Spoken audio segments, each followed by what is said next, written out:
en parlant de la parole de Dieu. Je vais l'ouvrir. Elle est déjà ouverte. Elle est toujours ouverte puisque c'est de la parole de Dieu que nous voulons nous entretenir. Et j'aimerais aussi que vous puissiez lire avec moi.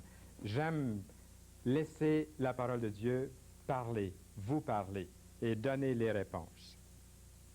L'objection, le thème, je vous le rappelle, quelqu'un pourrait dire, j'ai déjà tenté l'expérience de suivre Jésus-Christ, comme Fernand Saint-Louis, vous nous invitez de faire là. Mais ça n'a pas marché. Ça n'a pas marché. Vous vous apercevrez que parmi les chrétiens qui ont rechuté, nombreux sont ceux qui, en fait, se sont éloignés du Seigneur Jésus-Christ à cause de quelques torts que leur a causé un soi-disant chrétien. Et on utilise souvent cette objection pour marcher à côté de la voie indiquée par le Seigneur et sa parole écrite qu'on appelle la Bible. Vous avez peut-être eu la malchance de voir des chrétiens répréhensibles, des chrétiens qui ne marchaient pas tout à fait dans les voies de Dieu. Des gens qui ne vivaient pas selon ce qu'ils prêchent, ce qu'ils prêchaient. Et toutes ces choses-là ensemble ont fait que vous avez commencé à dire, bien, ces gens-là ne marchent pas vraiment comme des chrétiens, et puis ce n'est pas ce que je voulais, ce n'est pas tout à fait ce que je désirais trouver en lisant la Bible, et puis en allant écouter un message de la Bible, de la parole de Dieu. J'aimerais vous ramener à la réalité des Écritures. La Bible est déjà ouverte ici dans Jérémie. C'est un prophète de l'Ancien Testament. Jérémie, le chapitre 2, et lisons les 2 versets qui se trouvent ici. Et remarquez bien, comme si Dieu s'adressait à vous. « Cieux, soyez étonnés de cela, frémissez d'épouvante et d'horreur, dit l'Éternel. Car mon peuple a commis un double péché. Ils m'ont abandonné, moi qui suis une source d'eau vive, pour se creuser des citernes crevassées, qui ne retiennent pas l'eau. » Et j'aimerais vous demander, au fond là, sincèrement, franchement, qu'avez-vous abandonné? Reportons-nous à nouveau au texte. Ils m'ont abandonné. Dieu dit, ils m'ont abandonné. Moi qui suis une source d'eau vive. En laissant l'Église évangélique, en laissant le groupe de chrétiens, l'étude biblique, en laissant les chrétiens de côté ou en laissant même la Bible de côté, parce que finalement, c'est ce qui arrive lorsqu'on laisse la famille des enfants de Dieu, ceux qui sont nés de nouveau, ceux qui suivent Jésus et sa parole, qui s'efforcent, ils ne sont pas parfaits. Mais en s'éloignant de ceux des croyants, des vrais croyants selon les Écritures, c'est de la source d'eau vive que vous vous êtes éloignés, comme le dit la Bible. Maintenant que vous avez goûté cette eau vive du Seigneur Jésus-Christ, un jour le Seigneur parlait à la Samaritaine et je vous rappelle, il a dit, si vous buviez de cette eau que je vais vous donner, vous n'auriez plus jamais soif. Il a dit qu'il est la source d'eau vive qui étanche cette soif spirituelle parfaitement et qui désaltère pour toujours. Et maintenant que vous avez goûté, ne serait-ce que quelques émissions de télévision qui parlent du Seigneur, qui sincèrement présentent Jésus-Christ, vous avez goûté, tant soit peu, de cette eau vive. Et moi, j'ai la certitude aujourd'hui qu'aucune de ces paroles que je vous cite ne retourne à Dieu sans avoir accompli un effet dans votre propre vie. C'est ça l'eau vive de la parole de Dieu. Vous ne pourrez jamais plus être satisfait par rien de ce que le monde offre, une fois que vous avez goûté de la parole de Dieu. Vous pouvez gagner beaucoup d'argent. Vous pouvez aussi sortir, courir, vous divertir de mille et une façons. Mais il va toujours y avoir ce vide à l'intérieur. C'est comme Pascal le disait, chaque homme, chaque femme a été créé avec un grand vide à l'intérieur. un vide qui a été créé à la grandeur de Dieu, que Dieu seul peut combler. Et le but, c'est que Dieu puisse combler ce vide par la personne vivante de son Fils, le Seigneur Jésus-Christ. Connaissez-vous Jésus-Christ de cette manière-là dans votre vie? Comment connaissez-vous Jésus-Christ? Vous le connaissez sans doute, mais est-ce que ce serait peut-être comme la plupart, la majorité des gens qui le connaissent comme un Jésus historique, un grand maître, un avatar, un philosophe? Quelques-uns disent qu'il était un révolutionnaire. Le connaissez-vous comme maître, comme sauveur, comme seigneur de votre vie, celui qui la dirige? Voyez-vous, il y a là une nuance, il y a vraiment une différence. Que trouvez-vous à redire du Seigneur Jésus-Christ, au fond?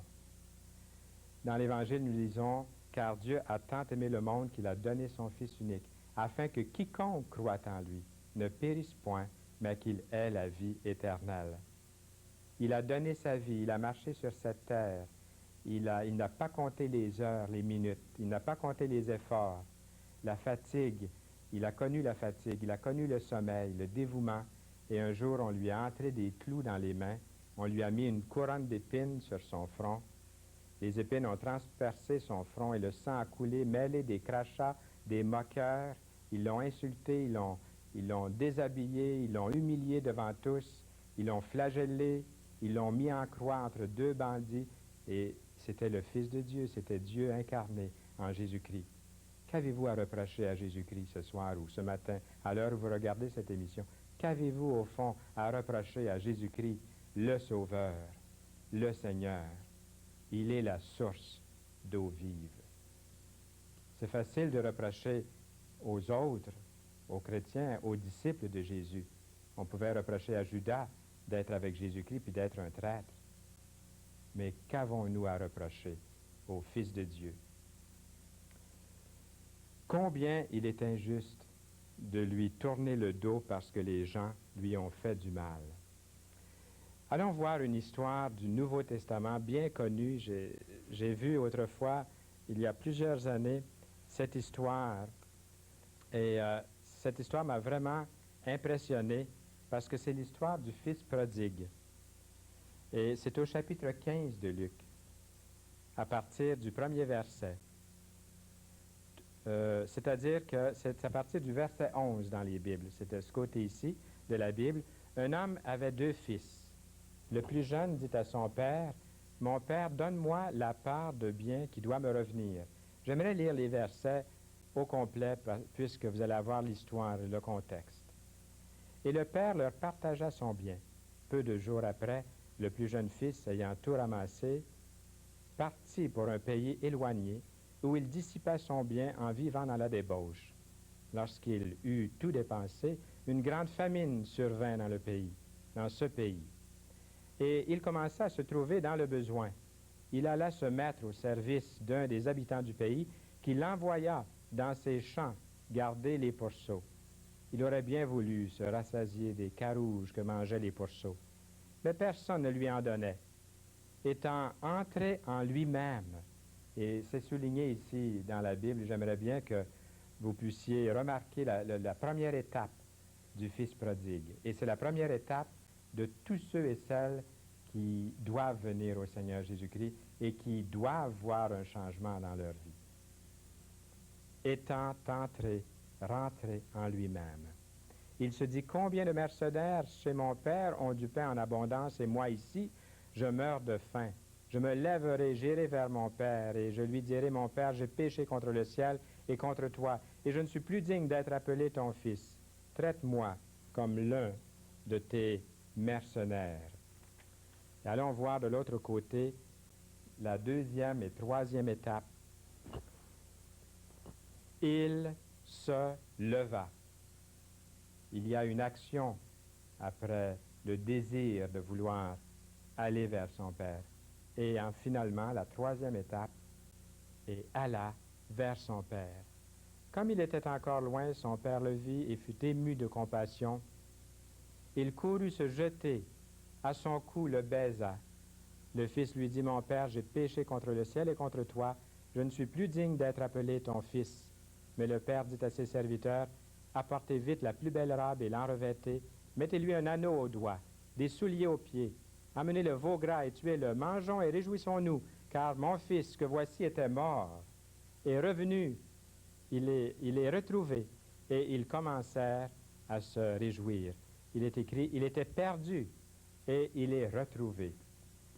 C'est votre histoire, c'est mon histoire, lorsque nous venons sincèrement aux pieds du Seigneur Jésus-Christ. Les 3 étapes, il entre en lui-même, il se lève, il va vers son Père, et alors Dieu le rétablira. Dieu peut vous rétablir. Si je m'adresse aujourd'hui à un chrétien rétrograde, à quelqu'un qui a été scandalisé par un autre, qui a tenté l'expérience, mais ça n'a pas marché, Dieu est prêt à vous rétablir. Il vous aime. Je ne sais pas si je vais pouvoir tourner les pages. C'est un peu difficile à tourner les pages, mais oui, on peut y arriver cette fois-ci. C'est dans la première épître de Jean, le premier chapitre et le verset 9. Du côté droit de la page, là, c'est souligné dans la Bible. Je ne pourrais pas l'indiquer avec mon crayon, mais le verset commence en disant « Si nous disons que nous n'avons pas de péché, nous nous séduisons nous-mêmes et la vérité n'est point en nous. » Et remarquez bien ce qui suit. Si nous confessons nos péchés, il est écrit ici, si nous confessons nos péchés, c'est vraiment à Dieu qu'il faut confesser sincèrement ses péchés.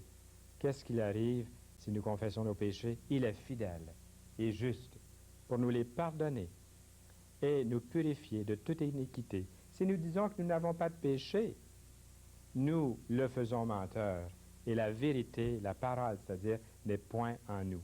Et le verset qui suit, « Mes petits-enfants », il nous appelle ses enfants, « Je vous ai écrit ces choses afin que vous ne péchiez point. » Et si quelqu'un a péché, regardez ce qui suit.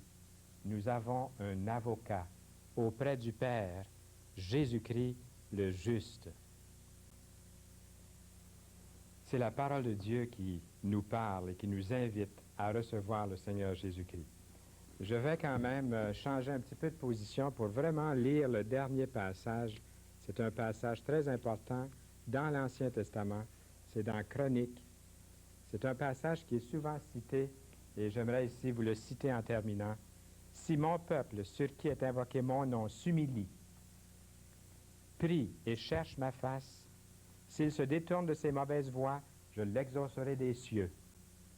Je lui pardonnerai son péché et je guérirai son pays. » Est-ce que vous allez maintenant prendre cette décision importante de faire la paix avec Dieu par le Seigneur Jésus-Christ qui vous aime et qui a donné sa vie pour vous? C'est vraiment le plus grand désir de Dieu. Là où vous êtes, vous pourriez vous incliner et dire, « Seigneur Jésus, prends ma vie, je te la donne, au nom précieux de Jésus-Christ. » Du plus profond de vous-même, là où vous êtes, dites au Sauveur que vous l'aimez.